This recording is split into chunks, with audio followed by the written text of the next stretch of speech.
All right, shalom, shalom. First and foremost, I'm going to give all praise, honor, and glory unto Yahweh, Bahashem, Yahweh Shai, Bahashem, Rachakwadash. Double honors to the elder apostles, the elder bishops, the elders of Great Millstone, who rule very well, very beautifully. Double salutations be unto the Akim.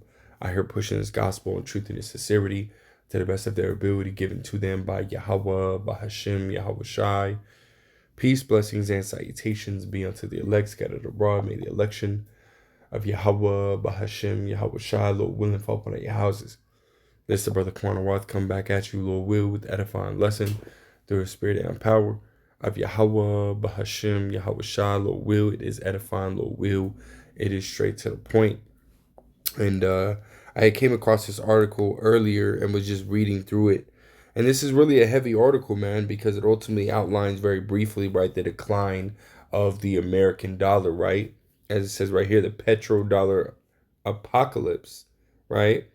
How the greenback's death spiral will trigger World War III, and not just World War III, right? But it'll also trigger, here within America, right, famine, and hyperinflation, and all those different things that we read about in the scriptures, right? In Revelations, the sixth chapter, right? That measure of wheat for a penny, meaning that a day's wage, and we know that the federal minimum wage is like $12 and some change. Now you times that by 8 to 10, we're talking about 100 to $120, which is a day's wage, right, at minimum wage, for a loaf of bread, and these are all things that, beginning with our elder apostles, of Great Millstone on down through the spirit and power of the Heavenly Father, Yahweh, and His only beloved begotten Son, by Hashem, and in the name of the Chakwadash, the Holy Spirit.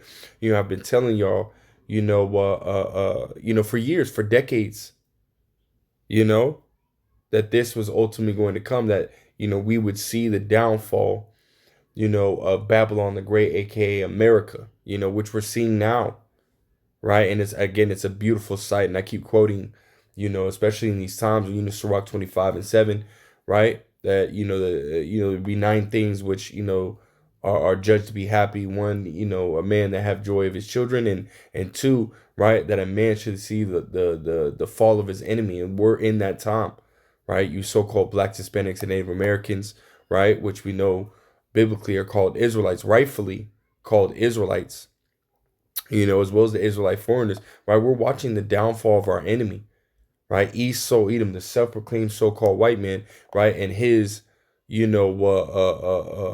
cash cow, right? Which is, here in America, right? It is going down, and again, it's a beautiful sight. Let me get this water. So I got this article, that we're gonna get into, but I'm gonna start right here in Jeremiah 51, and I'll read it in the KJV, and I'll get it in the NLT as well, if the Spirit allows. But this is Jeremiah 51 and verse 12. It says, "Set up the standard upon the walls of Babylon, make the watch strong, set up the watchmen, prepare the ambushes. For Yahweh, Bahashem, Yahweh Shai, hath both devised and done that which he spake against the inhabitants of Babylon." Right? As it says in the NLT, it says, "Raise the battle flag against Babylon, reinforce the guard, and station the watchmen, prepare an ambush for the Lord will fulfill all his plans against Babylon." The plans that the Lord, Yahweh Bashem El Shai, have against Babylon is that this place is to be destroyed. Right? We're seeing that, these so-called Muslim nations, right? Iran, Syria, Iraq, Lebanon, Yemen, right? These, as well as, some of these so-called Middle Eastern countries, right? Qatar, Saudi Arabia, UAE, so on and so forth, right? That have once, been, and for so long have been allied with America. Now they're starting to turn against America. Even some of these European Union, countries, right? A lot of, in this current time, a lot of America's allies are starting to turn against America, which is prophecy, Revelation 17 and verse 16, you know, and in that taking place, right, again, that is ultimately, again, going to lead to the ultimate destruction of America, which is by way of those ICBM nuclear missiles, right? Currently, right now, it has a financial impact, you know, on America, you know, with America's allies, you know, stepping away from doing business and trade, you know, with America, you know, has a financial impact, which is destroying the dollar. That's what it means, right? It says, O thou that dwellest upon many waters, abundant in treasures, thy end is come, and thy measure of thy covetousness, right? The measure of thy covetousness, you know, which is ultimately speaking about, you know, the dollar, you know, the power of the dollar, right? It says that covetousness, right? But it says, Bashar, it says profit, unjust gain, gain profit acquired by violence. It says profit, lucre, right? The money, right? That money, right? America's dollar is coming to an end, right? As we read in the NLT, it says what? You are a city by a great river, a great center of commerce. And for so long, America, you know, has been that place in which all these different nations have come and set up shop and you know sent that money back to their home country, right? Which, you know, helped, right, their families and whatnot to become, you know, wealthy or rich, you know, and so on and so forth. That's how you get a lot of these, you know, these heathens in these countries, right? They got a lot of money is because they set up shop or have multiple shops here in America, you know, and again they send that money back, right? It says, but your end has come. The thread of your life is cut. And that life, right, of America is the money system, you know? Because in order for America to be on top and continue as, you know, it once was, right, that dollar has to be, you know, strong, you know, which again, it's not, right? Which is ultimately what, you know, this article is going into, right? And the first, you know, obviously they give some points, but those points are outlined right within this actual article. We're gonna skip past the first three, paragraphs. You can pause it if you want, right? But it's just basically rambling on, right? This is the opening right here. It says the book opens, right? Because it's a book, right? It's a book, as you see right here, the Petrodollar Apocalypse. It says the book opens with a forensic breakdown of the petrodollar system, born from a 1974 pact between the U.S. and Saudi Arabia that tethered global oil trade to the dollar. Right? This arrangement, the author argues, was a desperate gambit after President Richard Nixon abandoned the gold standard in 1971, replacing tangible asset backing with geopolitical coercion. Right? Right? At one point, you know, the American dollar, right? It literally was said reserve note on it. Right? Now the dollar doesn't say that anymore, right? Because it's ultimately just, you know, a piece of paper, if you will, right? It really doesn't have any actual value, right? But as you read right here, instead of it being, you know, an asset backed dollar, it is now through, coercion, as we read, it was said, right, to have value, but in reality, you don't, right? You used to be able to take your dollar and go to the banks and get it in exchange, you know, for some gold, you know. You used to be able to do that. Now you can't, you know. And that was that ultimately that gold standard, right, being removed. It says the mechanics are simple but devastating. Nations needing oil must first stockpile dollars, recycling them into U.S. debt and granting America the exorbitant privilege of endless money printing without immediate consequence. But this privilege is a Faustian bargain. It says petrodollar survival depends on two unsustainable pillars: global trust, rapidly eroding as nations revolt against dollar hegemony, right? And again, with Saudi Arabia not, basically re-signing that 50-year deal, right? 2024, Saudi Arabia ultimately said no. We're not going to re-sign this deal, which means that they're ultimately now allowed to trade that oil in different currencies. I mean, leaving the dollar out there to hang, you know? they weren't going to re-sign that deal because it kept America in power. Ultimately is what it did, right? That pact kept America, they kept the dollar in power. And Saudi Arabia said, no, we're not going to re-sign that deal, right? It says, rapidly eroding as nations revolt against dollar hegemony and U.S. military dominance, right, waning as China and Russia neutralize American naval power. Historical parallels are drawn to the British pound's fall after World War II, a cautionary tale of empires that mistake temporary dominance for perpetual supremacy, right? Right? Because they ultimately have, that their currency, right, and power. They believe that they're ultimately going to, continue, right, in their reign, which is not true, right? We're coming up on the 250th year, of America, right? And again, as we go back into history, we see all the downfall of all these different empires and rulerships, right, are at their what? Their 250th year or around their 250th year, you know? And America is losing, right, all the way around. America at one point was on top, and now they're not, right? Let's jump to that. In Jeremiah 51 and verse 7, it says, Babylon had been a golden cup in the Lord Yahweh Ba'ashim Yahushai's hand that made all the earth drunken, right? The nations have drunken it for wine, which that wine is symbolic, for that philosophy, right? That was pushed into all these different nations by America, that Roman, philosophy, right? Because we ultimately read it in Revelations 13 chapter, right? That fourth beast, which is the Roman Empire, right, had that, that deadly wound, right, but was healed, right? The Roman Empire fell, right, but it was ultimately revived through America, and that's the same philosophy that was pushed, in America into the rest of the world, right? It says that therefore the nations are mad because, again, at one point these nations have and were, in bed with America, but now they're seeing, that choice wasn't necessarily a wise one, right? They're pissed off because, sure, they're pissed off because all this wickedness, man, this evil that's being revealed, right? And again, right, they them ultimately getting in bed with America, right? They're not exempt, A lot of these nations, right, still, be doing, shit behind scenes, just like Esau do, man,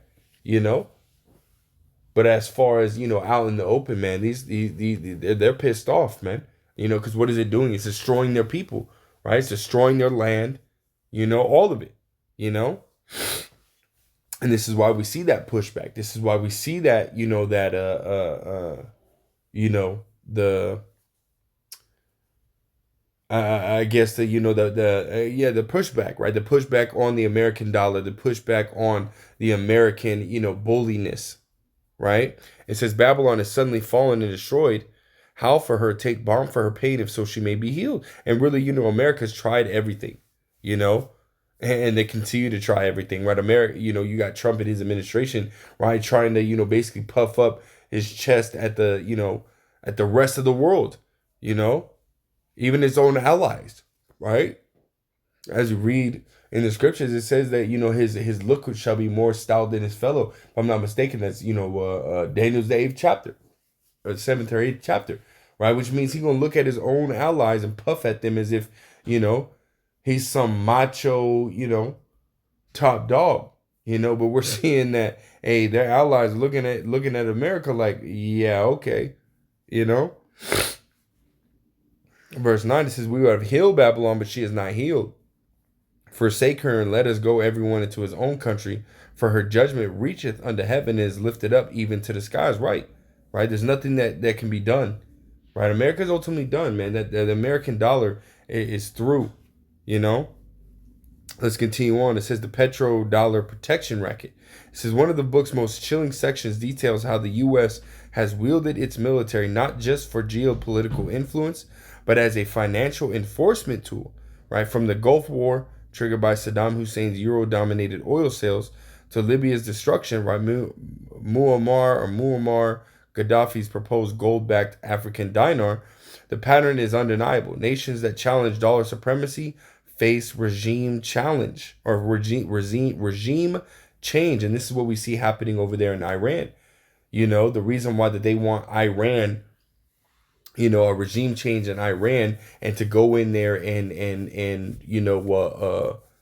establish, a regime that would be beneficial for them, right? Is because Iran, right, is one of the last few countries that doesn't have, a central bank, in which they can be, ruled by and whatnot. They don't have one, So America's trying to go in there and establish, a central bank, right? So that way they can continue to have rule over that nation. But Iran ain't having it. Iran is not having it. See, again, as America continues to push, to try to keep itself relevant, right? To keep itself on top, it's only going to continue to cause, this war to escalate, right? It says the petrodollar isn't an economic system. It's a protection racket backed by carrier strike groups and Central Intelligence Agency ops. It says, yet this enforcement is faltering. China's string of pearl strategy, naval bases encircling key trade routes, and Russia's hypersonic missiles render U.S. carriers obsolete. Slot, been a long day. It says, meanwhile, the BRICS alliance, now including Saudi Arabia and Turkey, right? Saudi Arabia being the one that entered into that deal in 1974, which kept the dollar, in power, has now joined the BRICS, which is basically the Eastern version of NATO, and they're ultimately trading in, the yuan as well as, the rubles, right? It says, is accelerating a gold-backed alternative currency with 90% of Russia-China trade already conducted in yuan and rubles. The petrodollar's death knell isn't a matter of if, but when, right? Because it's currently declining. It says, when the petrodollar implodes, the author warns, the U.S. will face two apocalyptic scenarios. Hyperinflation, right? If the Federal Reserve prints endlessly to mask the dollar's loss of demand, we'll see Weimar Germany-style currency collapse. Wheelbarrows of cash for a loaf of bread. And again, that's in the scriptures, right? Let's grab that in Revelation 6. And I'll start at verse 4.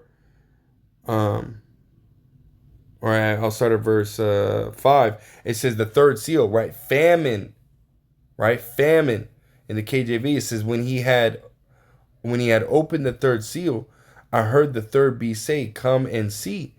And I beheld, and lo, a black horse, and he that sat on him had a pair of balances in his hand, right? A pair of balances in his hand. And, when you go into that, I was actually watching, the priest Azam Awath from Dallas, and he was going into, how the UN ultimately declared that with, the Strait of Hormuz and oil production being, declining, right? Because you have a lot of countries, reducing their oil output, or their refineries being, shut down or destroyed, And again, as well as the Strait of Hormuz being, closed by Iran, it's going to cause what? Oil prices, to skyrocket, which is then going to, ultimately translate into, just overall products in general, right? Because you do have, certain cargo companies like Maersk and whatnot that are not able to transport any goods, which is going to cause, again, prices to go up, But he was going into this precept and ultimately going into how Esau has, he is that, that black horse, and he's weaponizing, the food, right, against the people, by having this famine, ultimately happen, right? We understand that the scriptures say that, when adversity come upon thee, thou shalt find him there first, right? It's Sirach, the 12th chapter. It's talking about Esau. Right, Esau is at the helm of all this, chaos that is unfolding in the earth as of right now, or just period in general, right? You'll always find that devil there. He is the cause of it, I'll continue on. Verse 6, it says, I heard a voice in the midst of the four beasts say, a measure of wheat, right, for a penny, and 3 measures of barley for a penny. See thou hurt not the oil and the wine. Now we read that verse 6 in the NLT. It said, I heard a voice from among the four living beings saying, a loaf of wheat bread or 3 loaves of barley will cost a day's pay. And don't waste the oil and the wine, which oil and the wine are symbolic for this truth, but it says what? A loaf of wheat bread or 3 loaves of barley, right, will cost a day's pay. Right? As it said in the article, a wheelbarrows of cash for a loaf of bread. This is prophecy playing right before our eyes. Right before our eyes. Called Lord Yahweh Bashim Shah. We have a more sure word of prophecy. Everything that, beginning with our elder apostles, on down, everything that we've been saying for years is happening. Right? It's happening. At this point, you would be a fool not to believe, in Yahweh Bashim Shah, in this word, in this truth. It says, second bulletin, it says deflationary collapse. If the Fed hikes rates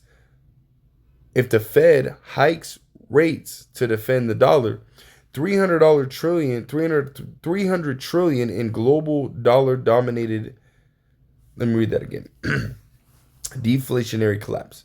If the Fed hikes rates to defend the dollar, $300 trillion in global dollar denominated debt will trigger a cascade of defaults, bankrupting governments and corporations alike. And see, ultimately what this is leading to a great reset, right? Where these systems, right, that are set up, are going to be made obsolete, right, to ultimately bring in a new digital system. You currently have this, stable coin, infrastructure being established, right, within these different countries around the world. And I was watching Redacted earlier, with Trump coming out with his new cybersecurity, actually May 6th, he came up with this new cybersecurity, I can't remember if it was a bill or act or, whatnot, but I was reading it, which Lord will, I'll read a little bit more of it. I'll actually get into it, and Lord will, do a lesson on it if the Spirit allows, but that, just dealing with that alone, right, is speaking about what? Speaking about, leading into this MOTB, right, being pushed. So there's more digital talk. There's more, bills and policies and infrastructure and, regulations being pushed, right, surrounding this digital, age, right? It says, neither outcome is survivable for an economy built on financialization rather than production.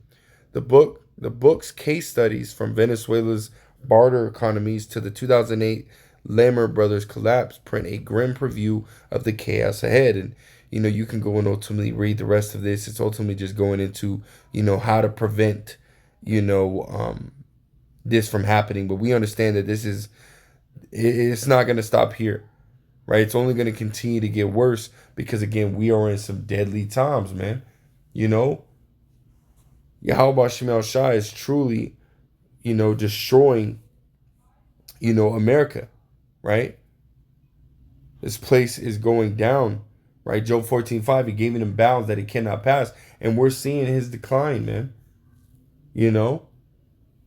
We're seeing his decline, and it's a beautiful sight, man. And this is also why at the same time we're constantly pushing, repentance, man. Because as we see, America, declining, we understand the outcome, right? What the outcome is going to be, right? Through the Spirit and power of Yahweh Shemel Shah. Financially, America is being destroyed, right? Economically, socially, financially, and soon it'll be physically destroyed. And then there's no more America. There's no more 401ks. There's no more, day trading. There's no more stocks. There's no more none of this shit, man. There's none of this. There's no more businesses. All of this is going to be destroyed. And I did a lesson yesterday going into, what is your mindset going into these times? You know, what is your mindset going into these times? Because really, you should be worried about, laying up those treasures in heaven. You know, as you read in Matthew the 6th chapter. Meaning set your affections on things above and not on earth. You know, matter of fact, let's grab this. Matthew 6 and verse 19. It says, "Lay not up for yourselves treasures upon earth, where moth and rust doth corrupt, and where thieves break through and steal." Right? The scriptures also say, "Trust not in uncertain riches," meaning don't trust in something that can ultimately be taken away from you. Right? And we understand that, especially with this, this new system that's going to be set up. Everything's digital, right? And Esau wants to be able to have control over, your digital money. We've seen it in multiple different movies. You know, um, Especially that one with Justin Timberlake years ago, man. I can't remember the name of that movie. I might have to go back and look it up, whatnot. I keep saying that. Lord will, I'll actually look it up and maybe watch it again. But in that movie, right, they were they're able to give and take away your money. So don't you can't trust in this money, right? Currently, right, this dollar, the current dollar, and even in the system to come, you can't trust in that money because it can be taken away from you.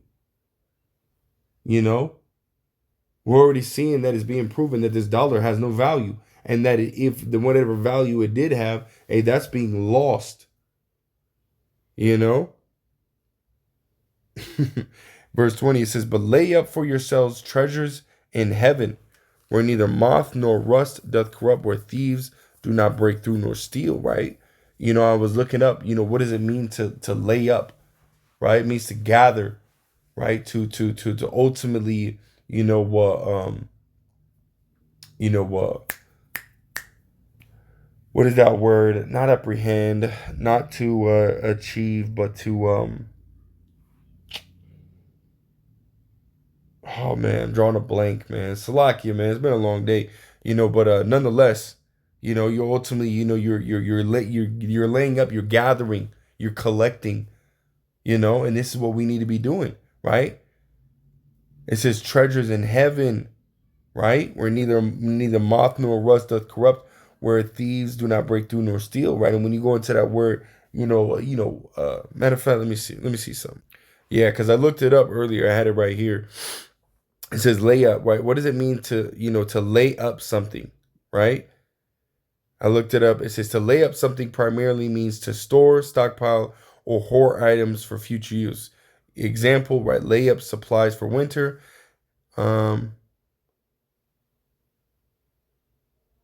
Right. It says to store or accumulate. What does it say? There was one definition, but it mentioned money.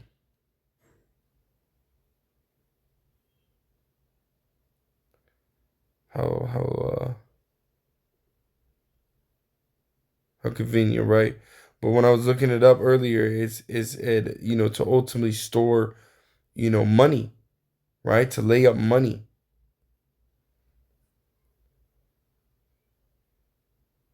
Right, which is what it's speaking about, right? Those treasures in heaven, which we know those treasures is what, right? Romans 11 and 33, right? It says, "Oh, the depth of the riches, right? Those treasures, right? Both of the wisdom and knowledge of the Most High. How unsearchable are His judgments and His ways past finding out." So this is what we need to be doing, right? Gathering this wisdom, knowledge, and understanding.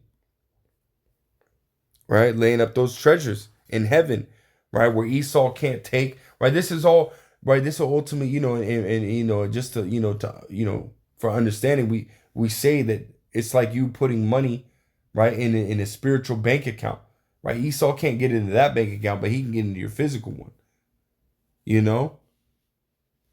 This is what you need to be trusting in, the words of Yahweh Bashim Shah, And right here, verse 21, it says, for where your treasure is, there will your heart be also. We know that word heart goes back to the Hebrew word lab, right? Your mind, right? Again, going back to that lesson I did yesterday, right? Where's your mind at? You know?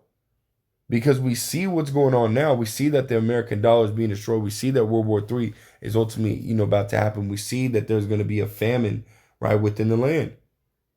With these things happening and about to take place, where is your mind at? And if your mind is on things of this world, well, guess what? You're going to go down right along with it.